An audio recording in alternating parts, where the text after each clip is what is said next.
Before we dive in, drop a comment and let us know where you are watching from. We'd love to hear from you. If you enjoy true crime stories like this, be sure to like the video, subscribe, turn on the notification bell, and share it with someone who'd love it too. The rain was coming down sideways when the call crackled over police radio at 2:17 a.m. A jogger had found something wedged beneath the pedestrian bridge that crossed the River Elmont, a narrow strip of water slicing through the industrial outskirts of a quiet Midwestern city. At first, officers assumed it was another discarded mannequin or a bundle of trash washed in from upstream. That happened more often than people liked to admit. But when flashlights cut through the darkness, everyone at the scene went silent. It wasn't a mannequin. It was a man, seated upright against a concrete pillar, hands folded neatly in his lap, eyes open, staring straight ahead as if waiting for someone to arrive. There was no blood. No visible injuries. No signs of a struggle. And no identification. Detective Laura Hensley arrived minutes later, her boots splashing through shallow puddles as she ducked under police tape. She'd worked homicides for 14 years, long enough to know that the most disturbing scenes weren't always the loud ones. Sometimes, it was the quiet that got under your skin. This was quiet. Too quiet. The man wore a tailored navy coat, clean shoes, and a silver watch that cost more than most people's monthly rent. His hair was neatly combed. His posture almost respectful. Someone had placed him there. Carefully. As crime scene techs worked, Hensley noticed something that made her stomach tighten. Tucked into the man's coat pocket was a folded piece of paper. No fingerprints. No smudges. Just a single line written in black ink. "You were never supposed to find me." No signature. No date. And no explanation. By sunrise, the city woke up to sirens, rumors, and a growing sense that something was deeply wrong. News helicopters hovered over the river. Social media lit up with speculation. Some claimed it was a mob hit. Others whispered about government secrets, witness protection gone wrong, or an execution disguised as something else entirely.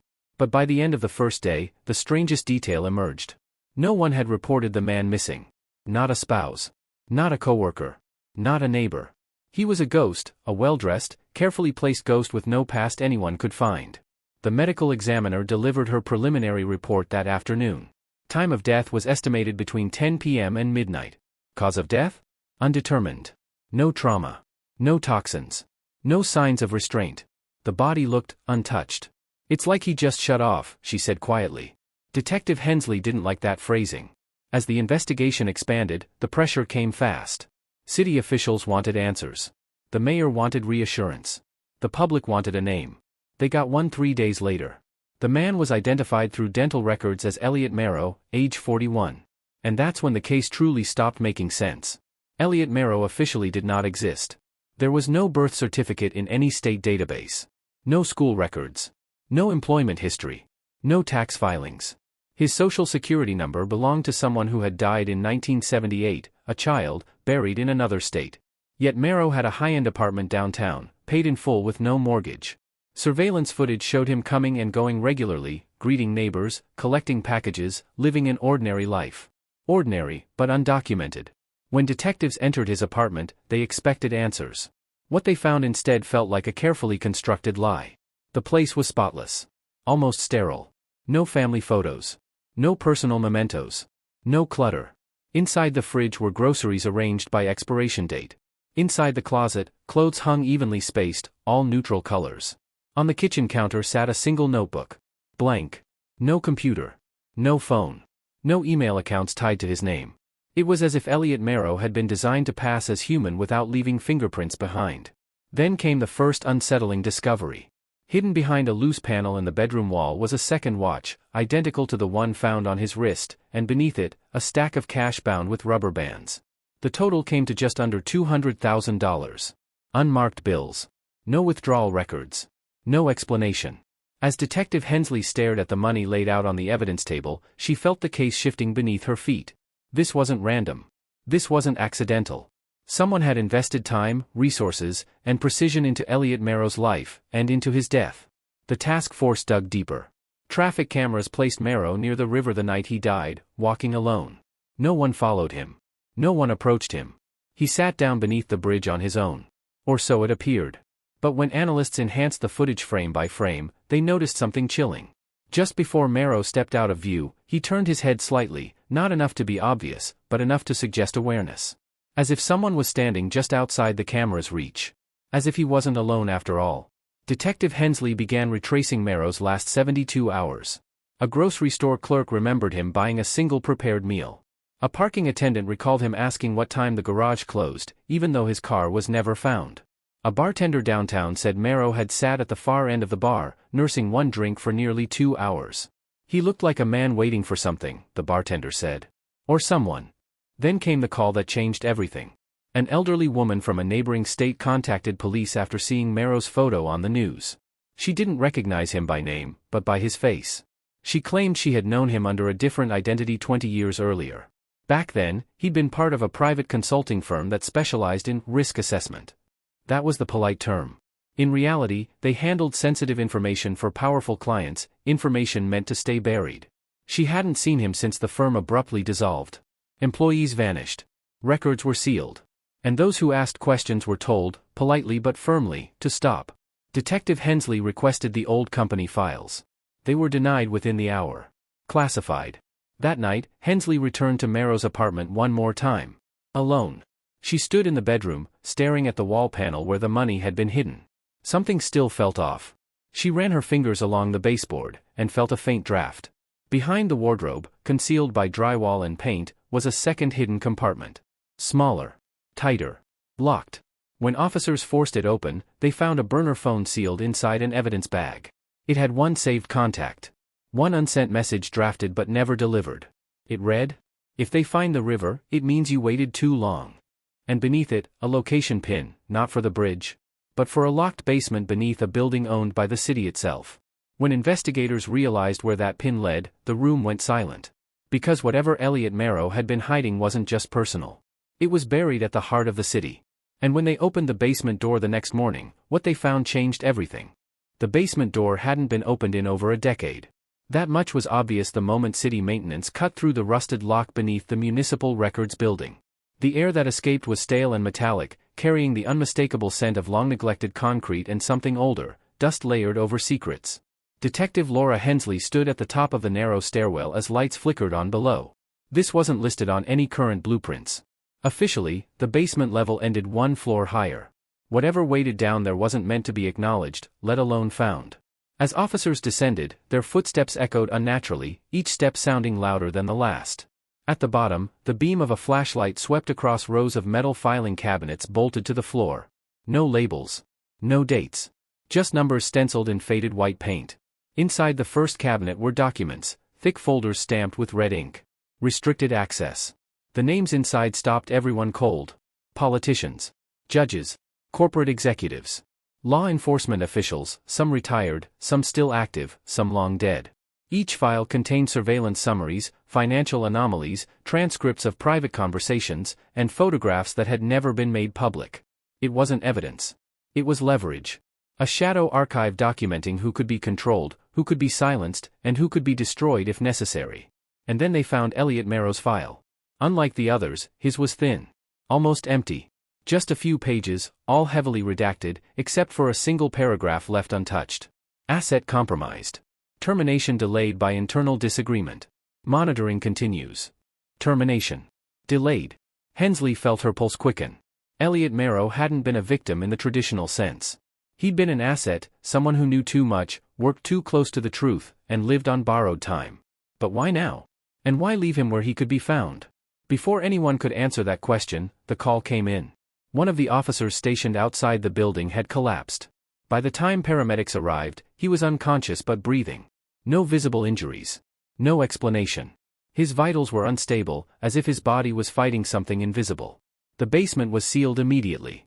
Within hours, word of the discovery leaked, not to the press, but to the wrong people. Anonymous calls flooded the precinct. Orders were contradicted. Evidence requests were delayed or lost. Then the files started disappearing. Cabinets that had been full hours earlier were suddenly empty. Surveillance footage from inside the records building glitched and looped during critical time windows. Someone had access, and authority. Detective Hensley realized the danger too late. Elliot Merrow hadn't just been hiding from criminals. He'd been hiding from the system itself. As pressure mounted, Hensley tracked down the elderly woman who had called in the tip, the former consultant who remembered Merrow under a different name. Her house sat at the edge of a quiet retirement community, manicured lawns masking the paranoia that lingered behind closed doors.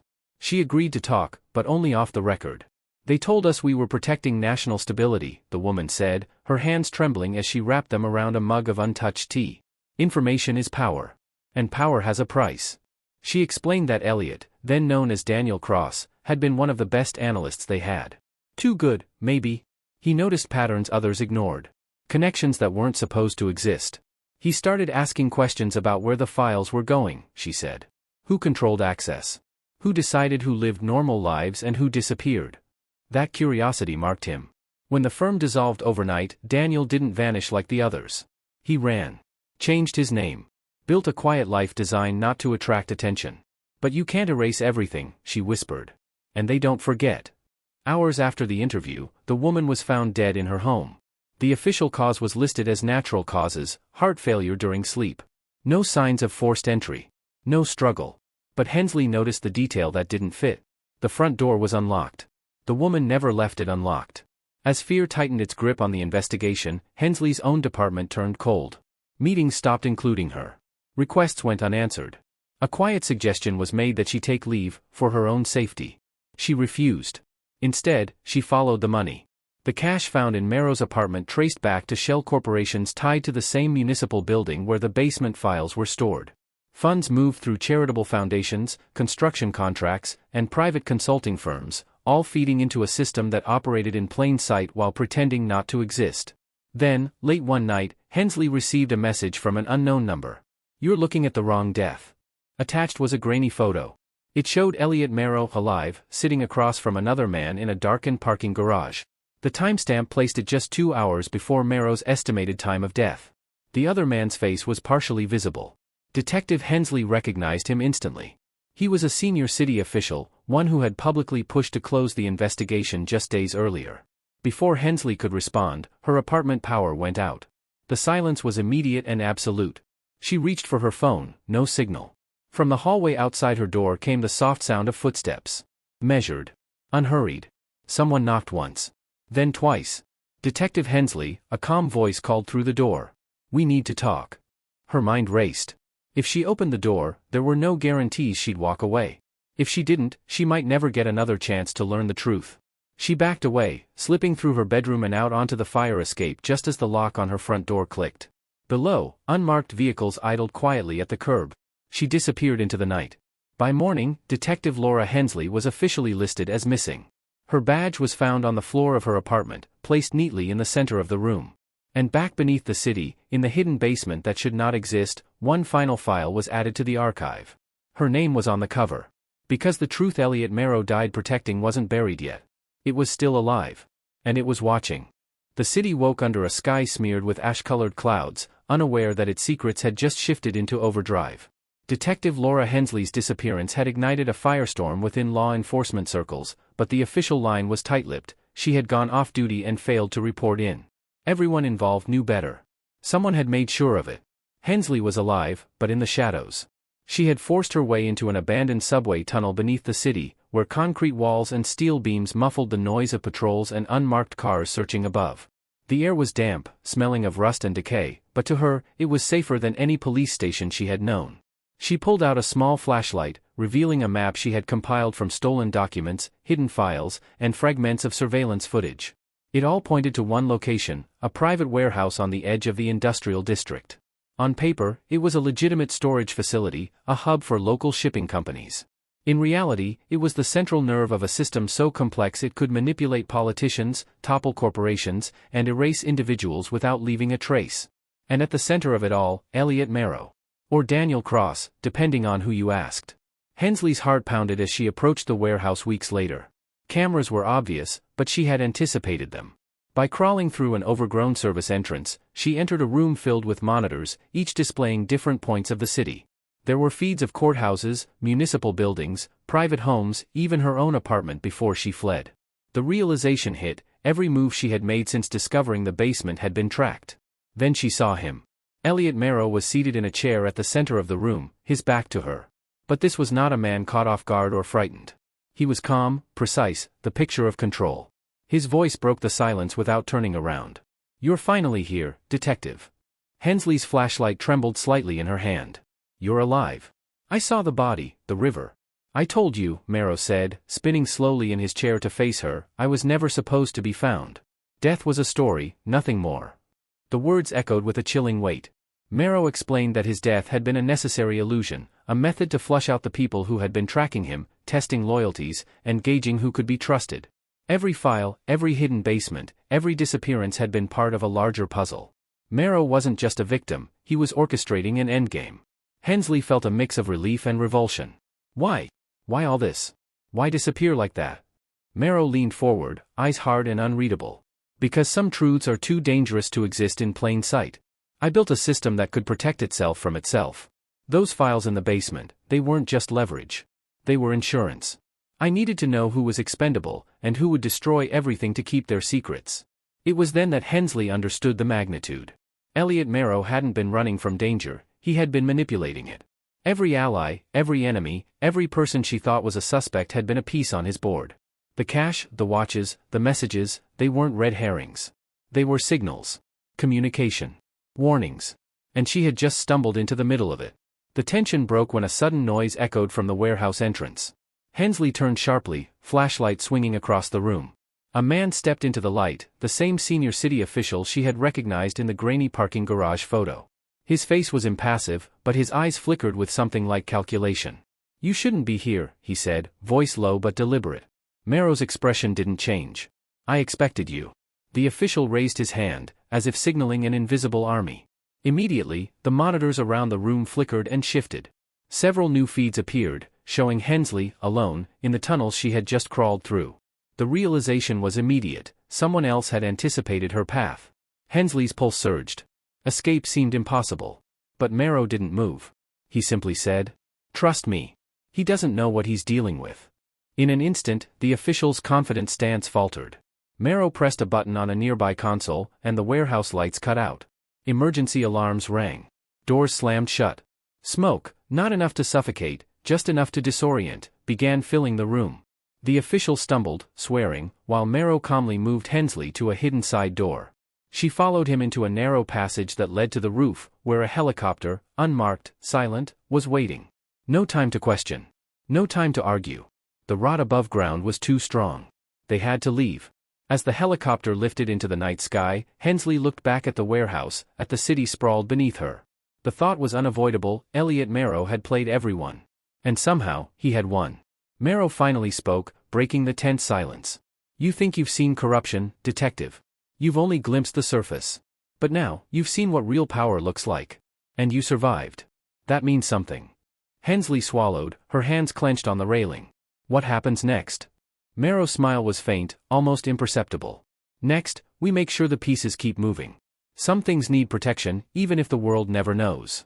The helicopter disappeared into the night, leaving the city unaware of the predator who had walked among them, and the detective who now knew too much.